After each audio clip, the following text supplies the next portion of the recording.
Hello friends, तुमचं V K lifestyle and cooking चॅनलमध्ये खूप खूप स्वागत आहे. तर आज आपण करणार आहोत सुकं वांग्याची भाजी. खूप टेस्टी लागते, खूप लवकर होते. अगदी 4 ते 5 मिनिटांमध्ये होणारी भाजी आहे.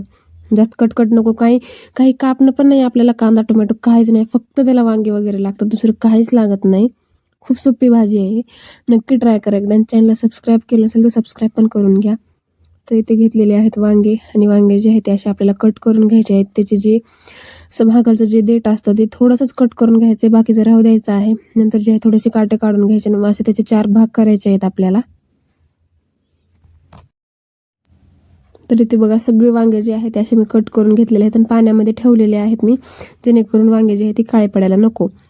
तर इथे जे आहे साईडला लगेच कढई गरम केलेली आहे. कढईमध्ये टाकून घ्यायचं आहे आपल्याला तेल, आणि तेल जे आहे ते कडकडीत चांगलं गरम होऊ द्यायचं आहे आपल्याला. आणि तेल पूर्ण जे गरम झालं, तेल गरम झाल्यानंतरच मध्ये आपल्याला टाकायची आहे मोहरी, जेणेकरून मोहरी जी आहे ती चांगली तडतडेल.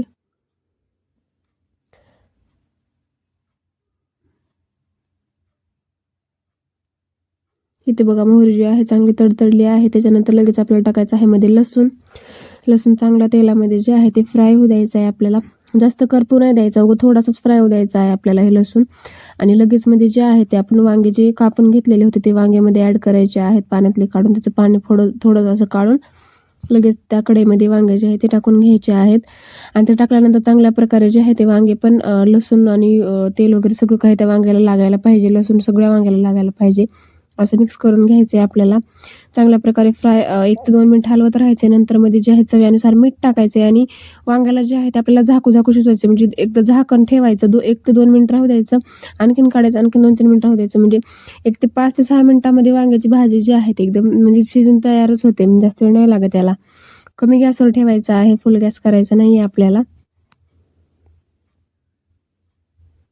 तर इथे बघा, हे मस्त असे वांगे आता दिसत आहेत, फ्राय व्हायला जे आहे ते स्टार्ट झालेले आहेत आपले वांगे. आणि 1-2 वेळेस ही स्टेप केली की लगेच जे आहे ते वांगे शिजून जातात, जास्त वेळ लागत नाही या भाजीला. कधी जर वेळ नसेल तर ही भाजी ट्राय करायची, खूप टेस्टी लागते. साधी सिंपल भाजी पण खूप टेस्टी लागते, एकदम भारी लागते. तर आता लगेच जे आहे ते वांगे शिजल्यानंतर आपल्याला याच्यामध्ये टाकायचं आहे शेंगदाण्याचं कूट.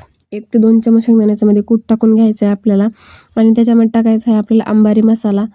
मी अंबारी मसाला यूज केलेला आहे. आणि त्याच्यानंतर जे आहे आपलं घरचं जे काळं तिखट असतं ते टाकायचं आहे. काळं तिखट आणि अंबारी मसाला हे 2च मसाल्यामध्ये ॲड केलेले आहेत मी. रेड चिली पावडर, हळद वगैरे असलं काहीच मी टाकायला नाही आहे मी. तर हे टाकून मस्त असं परतवून घ्यायचं. तर वरतून आणखीन मस्त कोथिंबीर वगैरे गार्निश करायची. आणि बघा, आपली भाजी एकदम रेडी आहे. खूप सोपी रेसिपी आहे, एकदम झटपट होणारी आहे, जास्त वेळ पण घेत नाही, आणि खूपच लवकर होऊन जाते. एकदा नक्की ट्राय करा. चपाती संगे, भाकरी संगे खूप छान लागते हे रेसिपी जी आहे ती. तर नक्की ट्राय करा. मला कमेंटमध्ये सांगा तुम्हाला ही भाजी कशी वाटली, ते नक्कीच सांगा मला. आणि माझ्या चॅनलला सबस्क्राईब पण नक्की करून घ्या, अशाच नवीन छान छान रेसिपीचे व्हिडिओ बघण्यासाठी. भेटूया असं पुढच्या